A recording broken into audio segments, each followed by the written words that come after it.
22 years, my lord. And was the deceased known to you personally, Constable B? No, my lord. And when you arrived at his body, did you discover any firearms on his person or adjacent to his person?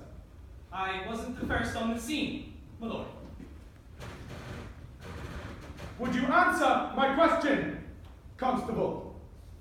I personally saw no weapons, my lord. Thank you. Dorothy Elizabeth, married, aged 42 years, Occupation? housewife, also a cleaning woman. Lived with her family in condemned old property by the We railroad. are not conducting a social survey, Constable.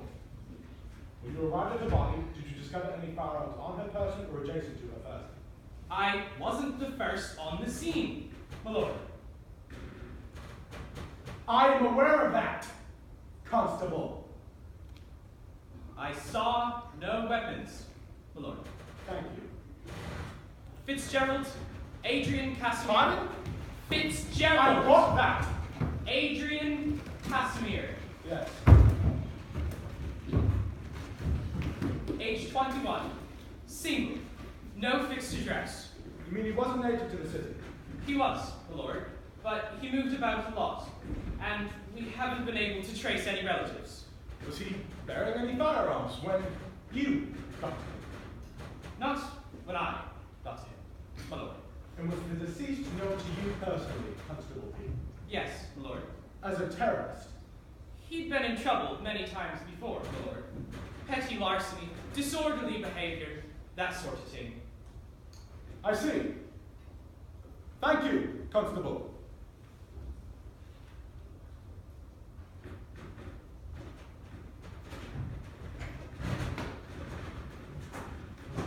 I should explain that I have permitted soldiers and policemen to give evidence under pseudonym so as not to expose themselves to the dangers of reprisal.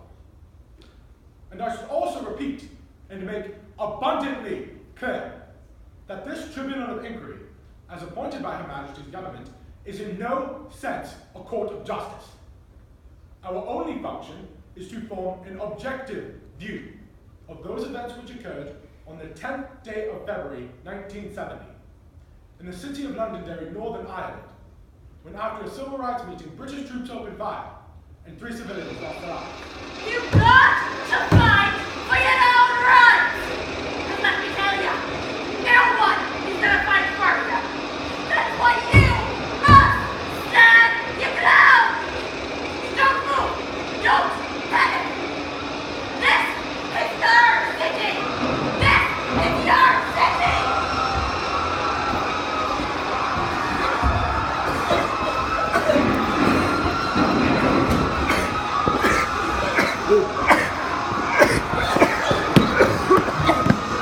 Listen! Listen, come on! Where? Up here, come on, quick! Give me your hand, young fella, you're gonna have to leave me! Come on, move! Move! Hold me out of my feet! You gotta go so we can see us now. Need to get me in blind man! Stop! Hey there! Hey there, quick! Walk it quick! God, my good coat! Oh, God, let me watch my good coat! I should have left you to the soldiers then, huh? They'd be no thicker than you! You wanna go back Don't to be them? so damn smart! There's a chair behind you. I can handle myself! There's someone else up there! Where? That's outside!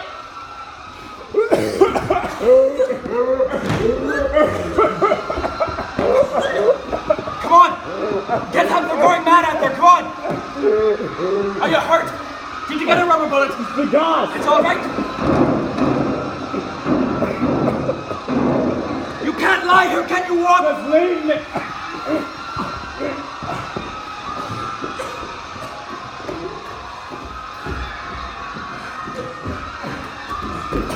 I just thought you was a young fella.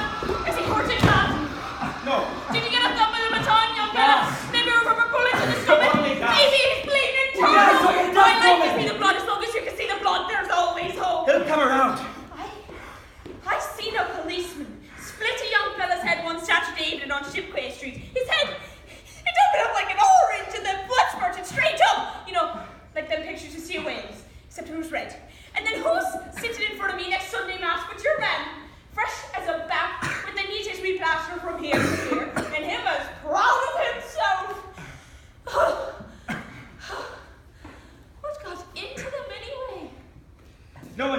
marcher's I band. knew the march was And banned. did you expect them to give you tea at the end of it? Oh, I didn't expect them to run their tanks and their rubber bullets through us, young fella.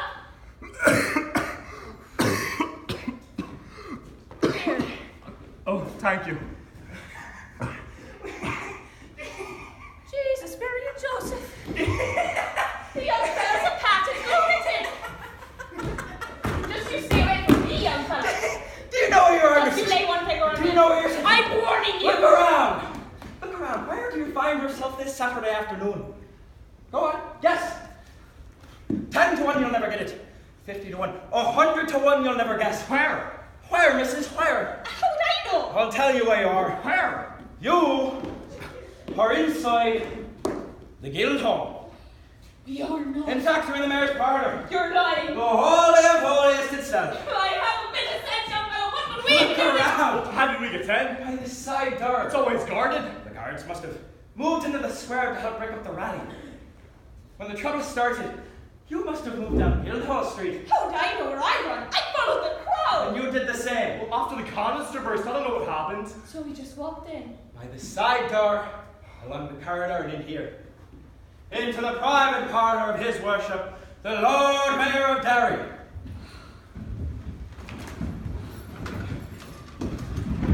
Boots on Eagle. You go receive it. Come in, Gustav. The fucking Yabo's inside the fucking guild hall. Jesus. What am I supposed to do? How did they get in? On fucking roller skates. How am I supposed to How know? many of them? No idea. The side door's wide open. What's your position, Gustav? Guildhall Street, at the junction, by the way. Well, what am I supposed to do? Hold that position. Fucking great. For how long? Until you're reinforced. Thanks, mate. Do not attempt to enter or engage. Okay. I'll get back to you in a few minutes. Oh, Christ. The mayor's parlour. We shouldn't be here. God is beautiful, isn't it? No place for us. God is very impressive, isn't it? Isn't it impressive, Mrs.? What's that? Record player and radio. And that? Cocktail cabinet. What do you have, Mrs.? What's in this yoke? Locked. But we'll soon fix that. Feel the walls. And that door handle. That's real old. And brass. Very basic stuff. This is a 14th century ceremonial sword with a jeweled handle and a silver tip. How are you off for swords, Mrs.? Feel the carpet. It's like a mattress. Oh, this is a musket used by William Garrison, besieged by the Jacobite army in 1691. And who's that? Sir Joshua Hetherington, M.B.E.V.M.H.S.H.I.T. Is he a maid of nurse? Oh, I was thinking it was the secret purse. Feel the weight of this. It's pure silver. Hey, look at this. That's real leather. Run your hand over it. We'll have to sign the Distinguished Visitors Book. Are you distinguished, Mrs.? What's in there? A toilet, wash basin, pink and black tiles all around. The tops are gold and shaped like fish's heads. God, it's very impressive. Isn't it impressive, Mrs.? It's all right. £2 deposit against breakages, and it's yours for £10 a week. Or maybe you don't like the locality of Mrs. Oh, Mrs. Doherty is the name, young fella. Mrs. Lily Doherty. Are you not impressed, Lily? This room is bigger than my whole place. Have you no gold taps and tiled walls? There's one tap and there's one toilet, and that's down in the yard, and that's for 8 families. My God. Well, you assign no Distinguished Visitors Book. I'll tell you something, little boy. The first thing I would do if this place were mine. Ugh, I'd cover up them ugly bare boards with pink gloss paint that you could wash the dirt off of. And I'd put some proper glass in them gloomy windows, and I'd shift Joe Stalin there. And I'd put a nice flight of them brass ducks up on the wall. You're a woman of taste, Lily Doherty. Oh, Christ. The mayor's parlour. Aw, you stop tiptoeing around like you're doing the stasis of the cross, young fella. I just never thought I'd be in here. And now you are. So sit down and stop trembling like What do you have, missus? Oh, what do you have? Whiskey, gin, rum, sherry, Well, brandy. hold on now. What? Well, do you think we should? What? Touch any of that stuff. And why not? What I'm trying to say is that, I mean, it's not ours, and we weren't invited here. Look it, young fella. Since it were the British troops that drove me off my own streets and deprived me of my own sight and vision for a full quarter of an hour, it's the least they could do to placate me with one wee drink. I'll have a bit of that port wine, if you insist, young fella. Come on. Oh, this is mad. This is really, really mad. We are sitting in the mayor's parlour on a Saturday afternoon. It's bloody mad. What do they call you, young fella? Michael. Michael what? Michael Haggerty. Oh, what Haggerty were you? From the Brandywell? Jack Haggerty's son. No, Tommy. My father worked at the slaughterhouse. And are you working? Thank you. Not anymore, no. A few months back I was working at a building contractor, but they went bust. And before that I was working down at the distillery, but they got bought out. But my father's trying to get me into the gasworks, and I'm going to the tank 4 nights a week, you know, to improve myself. Economics, business administration, computer science, all that. Gosh, you must be smart, young fella. I don't know about that, but I'm a lot luckier than my father was. And ever since the discovery of the North Sea, they don't even know how big the gas industry is going to grow. But you'll be ready to meet the challenge. Wise man. And are you smart, Lily? Me? Never could do anything right in school, except carry the road books. Then when the instructor would come by, they used to lock me in the closet with the mad mulligans. Lucky for my wains, the chairman's got the brains. Mr. Haggerty. What? A drink. Oh no, I don't think I should. Suit yourself then. Would you take one drink and stop being such an old woman? Get him a drink, young fella. A very small whiskey then. Michael's a nice name. I have a Michael. He's 7. Next to Gloria, she's 6.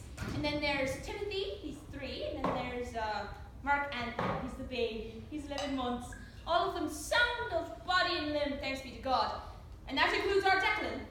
He's 9. He's quite shy, but he'll grow out of that, won't he? Is that 5 children? 5? God, look to your wits, young fella. 11 children. 8 boys and 3 girls, and they come like pattern on a wallpaper. 2 boys, a girl, 2 boys, a girl, 2 boys, a girl, 2 boys. If I had made the dozen, it would have been a wee girl, wouldn't it? Well, to civil rights. Good luck, young fella. Good luck. To another great turnout today. Great. Good luck. At 11 o'clock tomorrow morning, solemn requiem mass will be celebrated in this church for the repose of the 3 souls. His death has plunged his parish into a deep and numbing grief. Blessed art thou born, says our divine Lord. But it is also right and fitting that this tragic happening should make us sit back and take stock and ask ourselves that very pertinent question, which is why did they die? Because no sacrifice is ever in vain, but its value can be diminished if it doesn't fire our imagination, stiffen our resolution, and make us all the more determined to see that the dream daydream is realized. And may we be worthy of that dream. It was an awful big turnout, wasn't it? Oh, terrible big. The speeches were good too. Oh, I don't care much for speeches. Such a shocking thing to say. I can't concentrate. They'll never learn, you know. Never. All they had to do was sit back nice and quiet. If the speeches be made and the crowd go home, but no. They just have to bull in, don't they? And you know what they're doing? In fact, they're doing 2 things. For one, they're bringing more and more people out onto the street, and that is just fine. But they're also giving